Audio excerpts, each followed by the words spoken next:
Attention audience, the rest of this evening's updates will be based on your subscriber request. Comment down below in this video for any and every crypto you want me to cover this evening. That's once again any crypto. VINCENZO'S Go Crypto Investing, and this is a late first update of the day as I've had to take my truck in for some routine maintenance. And it's consumed a lot of my day, but if we get a look at the Bitcoin price, and we're going to have various updates today, you can see where we did bounce off of this rising channel. What we were looking at yesterday when it was falling, could it hit this lower support at about $22,469 and bounce? And if we zoom in to the hour time frame, you can see it's initially bounced, which is bullish. This is what you would look for it to break out, come back down and back test this old major upper resistance that has now been flipped to briefly major new support. And if you could hold that right about where the 200 days, you can see it's sneaking up there ever so slightly in the hour time frame, that would be a bullish sign if you can continue to pump and you breach this old high. Or even if you did something like this and you came back and consolidated again on it and then broke up and just had a lengthier consolidation.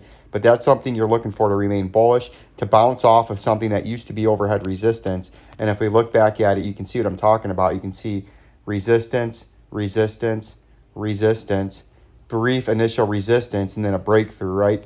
And on these breakthroughs, it flushed back down, failed to hold support. This time's the first time you had a bigger overshoot, and you're actually trying to attempt to hold that as support. And you can see in the hour time frame where the 200-day moving average is.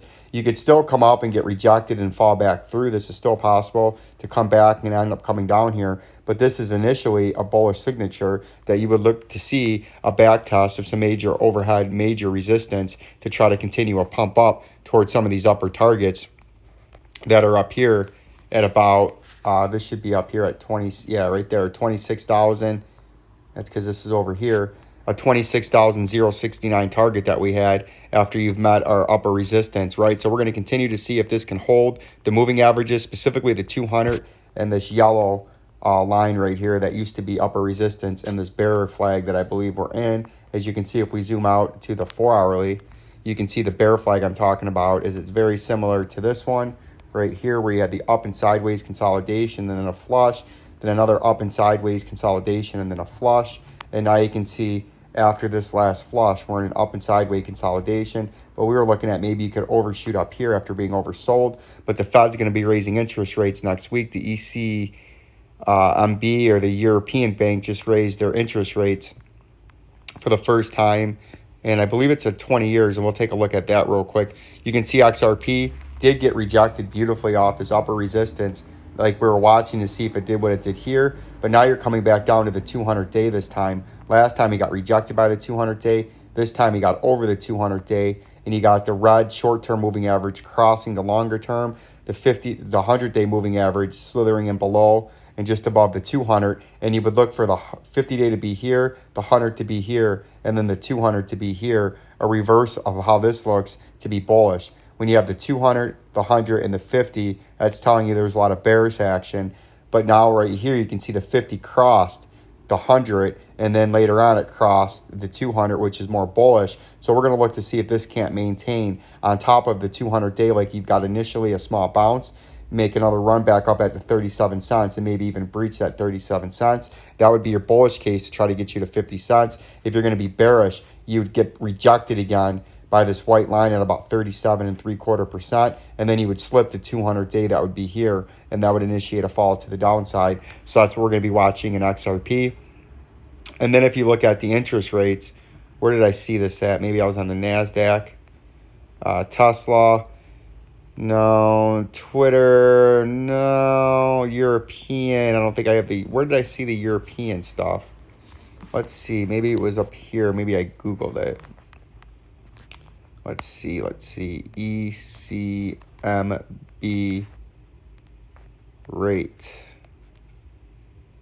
hike. ECB, the European Central Bank. There we go. European Central Bank surprises markets with larger than expected rate hike in its first in 11 years. The ECB, as the European Central Bank, has previously signaled it would be increasing interest rates in June and September as consumer prices keep surging. The Frankfurt, Germany Institute has kept rates at a historic low in negative territory since 2014, right? The European Central Bank on Thursday increased rates from the first time in 11 years. The central bank of the 19 nations that share the euro currency surprised markets by pushing interest rates in its benchmark rate up by 50 basis points or 0.5% rather than a quarter basis point or 25%. The governing council judging that it appreciates to take larger first step on its policy rate normalization path. That's an oxymoron. You can't normalize interest rates.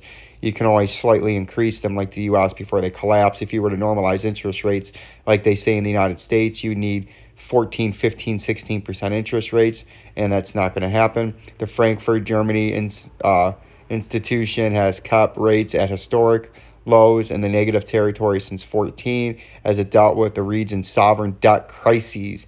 And that's what I believe is going to come to the United States. You've had that in Germany. You've had that in Greece and all over the Eurozone of a sovereign debt crisis, which means they can't pay their own bills, and which means essentially the government goes bankrupt. And you're seeing that all around the world where countries and their people are overthrowing governments, breaking into palaces, and prime ministers, princes, and presidents, or whatever the individual nations call their leader.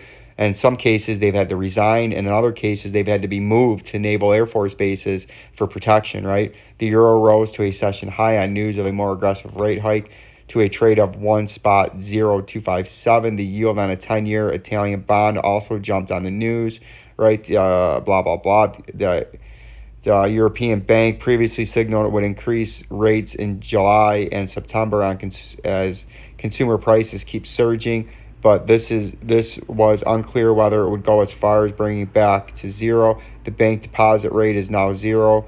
The main reinforcing operation rate is 0.5, and the marginal lending facility is 0.75, right? So this is very important to see what's going on as you're having sovereign debt crises for years now in the ECB, and now it's coming to a head, and you're seeing other countries that we're going to get more into abandoning ship. As you can see, the June showed a record high of 8.6%. However, some investors are skeptical of the European Central Bank action as they predict a recession later this year. The United States is already in a recession, and they probably too are. They're just not official yet because you got to let the data come out.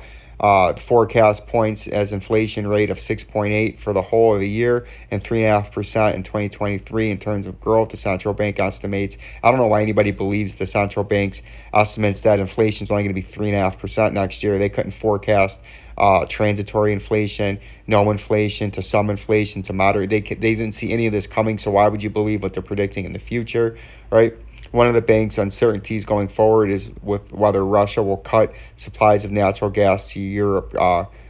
I would, if I was Russia, I would ban natural gas to all these countries that are putting sanctions on me, as well as these countries are crippling themselves by banning on their own fossil fuels and a made-up term fossil fuel. That's just a made-up term to make it sound like it's going away, and if we use it, we're going to kill ourselves, right? Because there's only so much of it. Most of these natural resources do replenish themselves. It just takes a very long time, and there's so much of these natural resources that we have yet to discover. Every time it would get dire in the 60s, 70s, 80s, and 90s, oh, magically there would appear some new oil or gas reserves, right, that we would find in prospecting, because we don't know where all the natural gas, the oil, the copper, the coal is on this planet. We have to continue mining for it, and it seems to come in at strategically placed times.